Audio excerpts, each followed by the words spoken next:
중국 상무부는 17일 외국산 철강과 알루미늄 제품의 대대적 무역 규제를 제안한 미국 정부의 보고서를 가리켜 근거가 없고 사실과 일치하지 않는다고 반발하고 보복 조치를 시사했다. 신화통신과 로이터 통신에 따르면 왕허진 중국 상무부 무역구제조사국장은 성명을 내고 미국 정부의 무역보호수단의 사용을 자제하고 세계 경제와 무역 질서에 긍정적으로 기여하는 다자 규정을 준수할 것을 촉구하면서 이같이 밝혔다. 왕 국장은 미국의 최종 결정이 중국의 국익에 영향을 준다면 우리는 우리의 권리를 지키기 위해 필요한 조치를 할 것이라고 경고하기도 했다. 다만 그는 필요한 조치가 무엇인지는 구체적으로 설명하지 않았다. 이를 두고 블룸버그 통신은 중국이 철강과 알루미늄에 대한 관세가 실제로 부과될 경우 보복할 수 있음을 미국에 경고한 것으로 분석했다.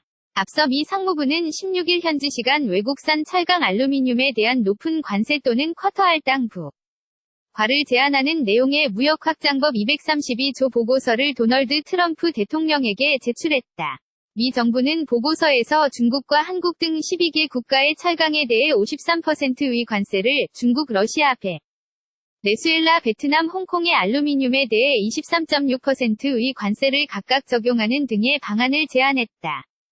사진 출처 AP 연합뉴스. 중국 상무부는 17일 외국산 철강과 알루미늄 제품의 대대적 무역 규제를 제안한 미국 정부의 보고서를 가리켜 근거가 없고 사실과 일치하지 않는다고 반발하고 보복 조치를 시사했다.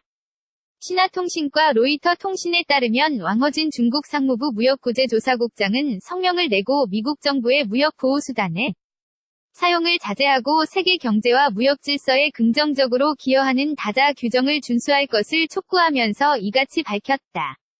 왕 국장은 미국의 최종 결정이 중국의 국익에 영향을 준다면 우리는 우리의 권리를 지키기 위해 필요한 조치를 할 것이라고 경고하기도 했다.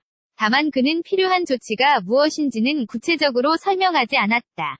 이를 두고 블룸버그 통신은 중국이 철강과 알루미늄에 대한 관세가 실제로 부과될 경우 보복할 수 있음을 미국에 경고한 것으로 분석했다.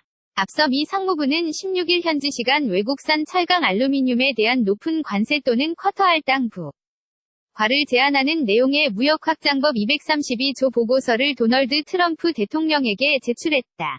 미 정부는 보고서에서 중국과 한국 등 12개 국가의 철강에 대해 53%의 관세를 중국, 러시아, 베네수엘라, 베트남, 홍콩의 알루미늄에 대해 23.6%의 관세를 각각 적용하는 등의 방안을 제안했다. 사진 출처 AP 연합뉴스.